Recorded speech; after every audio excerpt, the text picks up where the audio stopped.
Let's begin in Washington, where President Biden has a lot on his plate this morning. The Labor Department is reporting 200,000 Americans filed for first-time unemployment benefits for the week ending April 30th. That's up 19,000 from the previous week's numbers. The report comes just one day after the Federal Reserve announced it's raising interest rates by 0.5 percentage point in order to combat rising inflation. It is the Fed's single largest interest rate hike since May of 2000. Of course, all of this coincides with the political fallout from the Supreme Court draft opinion on Roe v. Wade. Overnight, new fencing was erected outside the Supreme Court building. Lawmakers on both sides of the aisle are scrambling to put measures in place if the court does indeed decide to overturn the landmark abortion ruling. So Ed O'Keefe is following all of this from the White House for us. Ed, good morning. Anne-Marie, Vlad, good morning to both of you. As the Biden administration and Democrats now try to protect abortion rights at the federal level, it's clear the issue is going to be a top-of-mind concern for many voters heading into November's elections. And the president, among others, now saying that it's voters that are going to have a clear choice to make. Democrats across the country are now under pressure from abortion rights advocates to take action after that bombshell leaked draft majority opinion shows the Supreme Court could soon overturn Roe v. Wade. If anybody kicks you out of the Constitution, you got to think about how you're going to get yourself back in. Planned Parenthood President and CEO Alexis McGill Johnson talked about taking action Wednesday night on The Daily Show. And she's not the only one. The Supreme Court doesn't have to have the last word.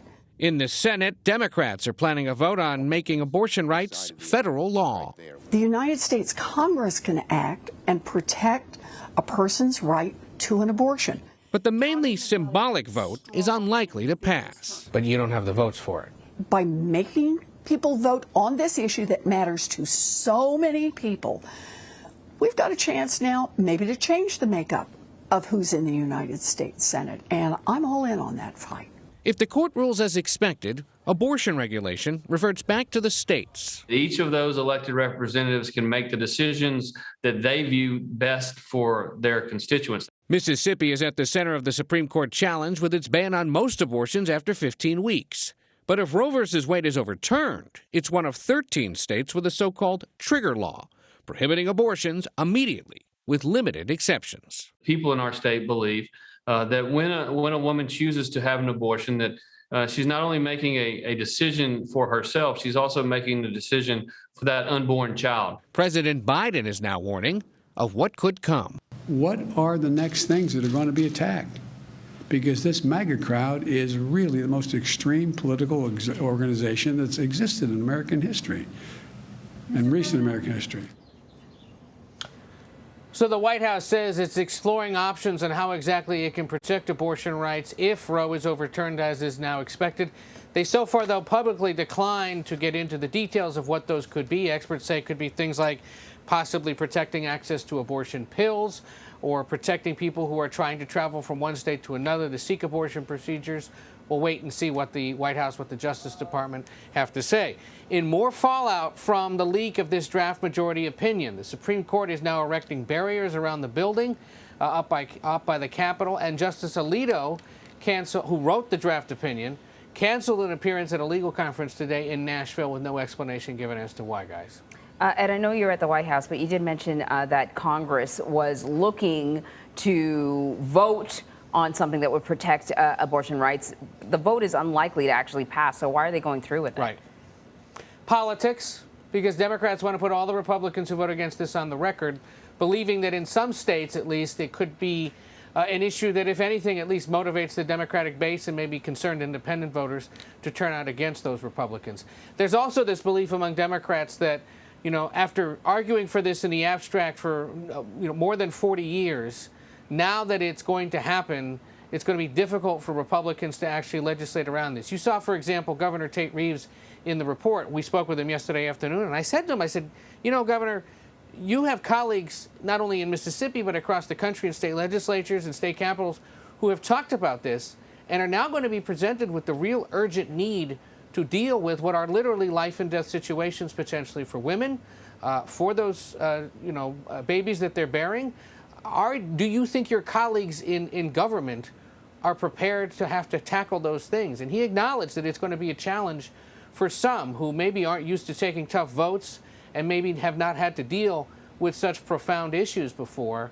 And so, I think that's going to be an element of watching this, is how do people govern this in addition to, and deal with policy at either the state level or the federal level, while also dealing with the electoral politics of it all. Yeah, and I do have a question about the economy, but just to your point, and I don't know if you know the answer to this, and I don't, but, it's been interesting to watch how Democrats and Republicans have talked about this leak and the memo and what's in the memo. Republicans, for their part, mostly seem focused on the individual who leaked the memo to the press and what that does to the Supreme Court, the perception of the Supreme Court, whereas Democrats have focused on the content of the memo. So my question is, has any Republican that you're aware of actually come out and talked about Roe v. Wade? I know that they have all talked about the leak, but has anybody come on the record and said, yeah, here's my position on Roe v. Wade, here's how I'm going to vote if Chuck Schumer does put it to a vote? Well, the governor talked about it with us yesterday and defended the fact that it was his state that caused all this with the legal challenge and said, look, we've pushed for this, we're ready for it, here's what we think we should do in the future. A lot of Republicans or Republican candidates late Monday when this broke issued statements saying things like, I'm praying that this is in fact what's going to happen. I'm hopeful that the justices don't bend to public pressure and go through with this. Very few of them, though, have said that on camera in the days since. And I think it's because they understand that the politics of this are so fraught that polling continues to show a majority of Americans support keeping Roe versus Wade as it is, sustaining the protections for abortion rights at the federal level. And you heard even Senate Minority Leader Mitch McConnell this week in comments, I believe it was on Tuesday, I'm losing track of how many days we've been through so far, say that essentially, I'm not here to talk about the contents of it. That's not the news for today. The leak is. Right. So yes, you're right. Yeah. They're focused on the fact that somebody put this out there for whatever reason, and what an egregious breach of trust and decorum that is for the court, and it certainly is. While Democrats are saying, well, this is a terrible thing and something we have to fight. But here's the thing, and I think we've reflected on this at least in preparing for coverage. Based on the argument when it was held, the justices signaled this was likely to happen.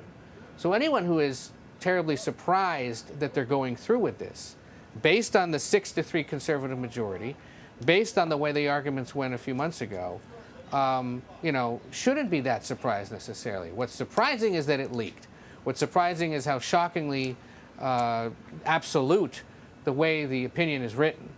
But the idea that this wasn't going to happen isn't necessarily correct, given that we knew that with a 6-3 majority, something like this, either all or parts of Roe were likely to get chipped away. So it's been a dramatic week. It is a preview, perhaps a little sooner than many anticipated, of what is to come once the ruling is official, if it stands the way it's written, or at least the way the vote's going. But, this is a reminder. Elections have consequences, and this is what happens when the court tilts one way or the other. Things can change, whether people like it or not. Yeah. Ed, before we let you go, let me ask you about something else. The interest rate hike by 0.5 percentage point. It's the first time in some time that we've seen something like this. How is Washington reacting? Well, look, this is the president has been saying for a while that when it comes to this issue specifically, it's up to the Federal Reserve to act. So they've now acted, and they've done so in such a dramatic way that they've boosted it by the biggest amount in 22 years. He continues to say, look, I'm trying to pay down the deficit. I'm trying to pass legislation that would help Americans with the cost of goods and services and just, make it more affordable to live life. Republicans should work with us on that. And making this another campaign issue by saying, look, Democrats are trying to make life more affordable, trying to, boost paychecks for American workers. Republicans are standing in the way of doing that.